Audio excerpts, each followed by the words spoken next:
Do you need a degree to be a successful animator? Very common question I get asked. Birdblaze is the most recent person to ask me this. He says, "Hello, Mr. Wimshurst. I've been in college wanting to major in animation. It's only been about 2 months, but it just doesn't feel right for me. It isn't because of imposter syndrome or being homesick. So I guess my question is, do I need a degree to be successful in animation?" Often I get asked this by undergrads and people who are hoping to move into the field of animation. And the short answer is no, obviously. To a lot of people watching this, it's so obvious, but it's not obvious to everyone. So I have to say it here. It's not necessary to take a degree if you want to become a professional animator. And there's plenty of animators working who have great careers in animation who don't have a formal degree. But what you do need is a ruthless work ethic and an impressive body of work built up over years of grinding. And sometimes a university degree can help you get there because it gives you a space and time where you can build up your skill set and your body of work. But these essential ingredients come from within you. They're not really given to you by the course.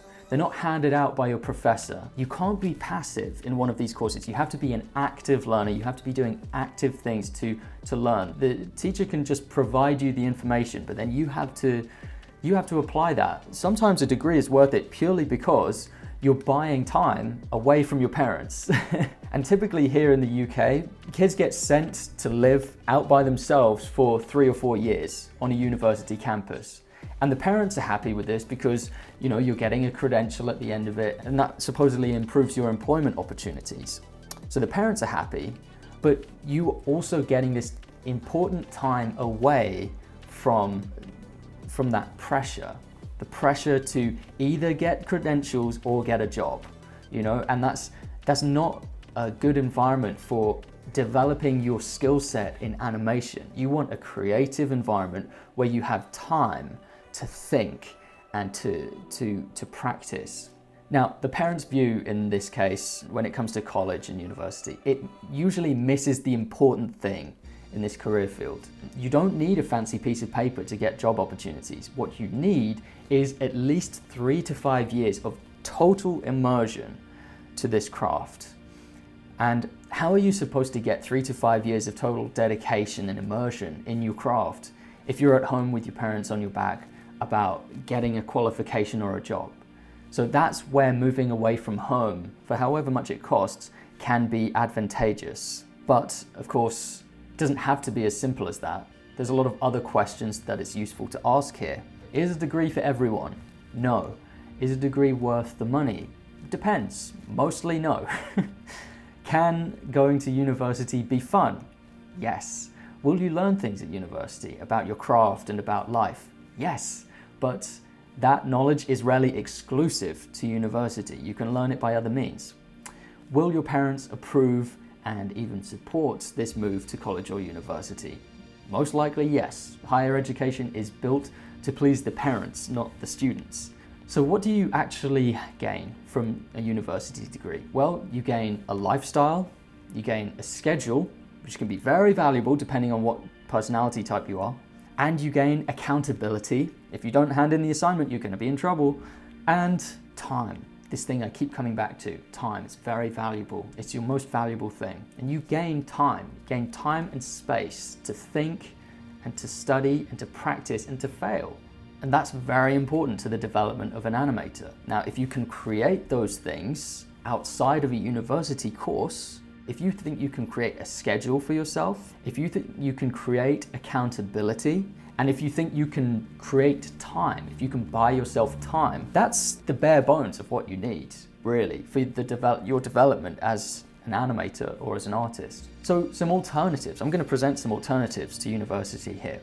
Instead of spending the money on university, have you considered spending the money on independently producing a film? Like, imagine if you took the money that you're paying in tuition fees and used that as a budget for a film. This is an idea I took from DSLR Guide, this YouTube channel. He's been in the game for ages in live action filmmaking. Basically, he took the money he would have spent on a university degree And he said, right, that is my budget. I'm going to make a short film. I'm gonna send it to film festivals across the country, across the world, and it's gonna launch my film career. It's gonna be a jumping off point for my film career. Very practical way of spending that budget on traveling to a different country. That can give you a lifestyle and a worldly experience. Or number 3, learning from online courses. I'm a big believer in online education. That's why I am teaching a lot of my stuff online in both free videos and on courses on animatorguild.com.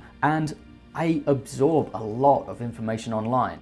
I just wanted to add here that with my course, Mastering Motion, I've been working hard behind the scenes to make it compete better with university courses. One of those things is I've actually programmed these weekly email reminders that you can optionally take. These weekly lesson plans emailed directly to your inbox, which will tell you where you should be in the course by what time.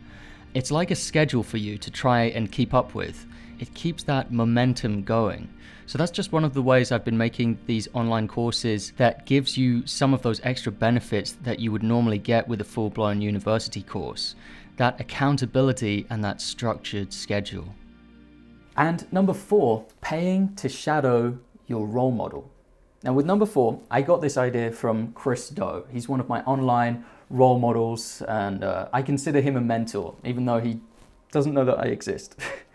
But I'll abbreviate it here. Let's say your tuition costs for a year are 10 grand, right? 10 grand for tuition for a year at a university institution, just to make it a round number. Now, instead, you could take that 10 grand and offer it to your favorite mentor in the whole wide world, someone that you think is just amazing, just creating amazing work in animation.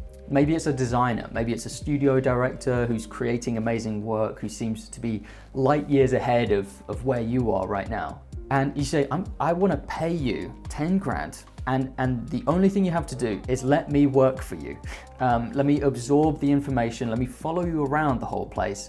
I'll create work for you. It might not be to your standard, but I will create work. You don't have to use the work. You can tell me to do any tasks you want. I just want to be in the room with you. I'll move to next door to your studio or whatever. Because if you have a budget, this becomes possible. It's an interesting idea. And being honest, it's one that I haven't actually heard of anyone doing. So I have no first-hand or second-hand accounts of it ever working. It's quite unlikely that your favorite animator would even say yes, but it's possible. It's possible that they might for that kind of sum of money.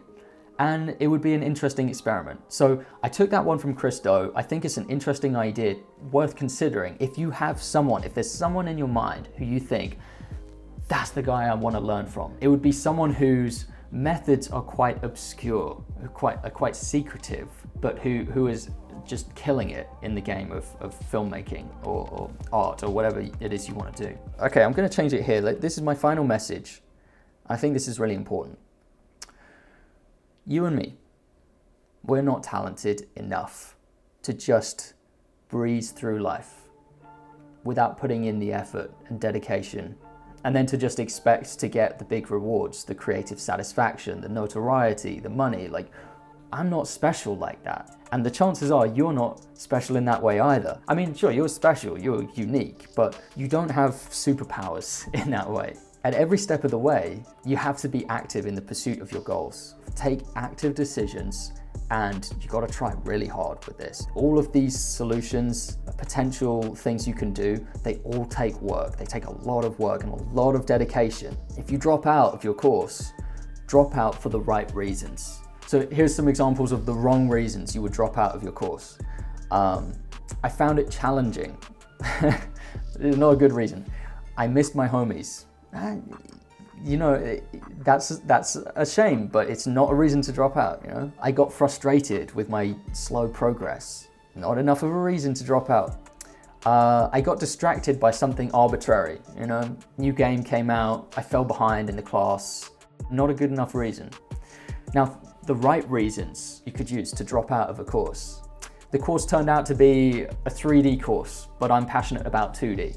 Well, that's legitimate, you know? Here's another reason. I found a better course somewhere else that I want to apply to. That's a legitimate reason. If you intend on dropping out of this course so that you can go to that course, which you can tell is better, that's a good reason. The course and the campus have been way too distracting, and it's becoming increasingly clear that I will not reach my long-term goals here. That is a good reason to drop out. The course structure was holding me back from a concept I really wanted to explore. I would say that's a pretty good reason to drop out. If they are containing you into this very narrow-minded way of thinking, punishing you and restricting you from going off on different creative paths, that is a good reason to drop out. A massive work opportunity has come up that I can't miss, like a large commission project or a seed funding opportunity, and I want to go and take that opportunity. Okay, that's a good reason to drop out. You know, that's the reason like Mark Zuckerberg dropped out from Harvard. Bill Gates dropped out for that reason from Harvard as well. I should add to this one that even though this is a smart reason for dropping out, it could also be a stupid reason for dropping out if it's not a 100% certainty that you would be moving into this opportunity. A lot of deals don't materialize, and that could leave you out in the cold as a dropout with no plan. So be careful of that. And last but certainly not least, I found I could save a ton of money by learning online, and I intend to learn online. I'm signing up. Well, that's a good reason as well. If you want to save money, if you come from a low income background, Cal Arts as an example, Cal Arts is for rich people. You shouldn't take it if you're not rich. You shouldn't go into heaps of debt for one of these courses. If it's being advertised for you like it is for you, ignore it. It's a luxury. If you're struggling to make ends meet and you're struggling to pay the bills, it just doesn't make sense to go into debt for these kinds of things. So yeah, I want to bring this back to education.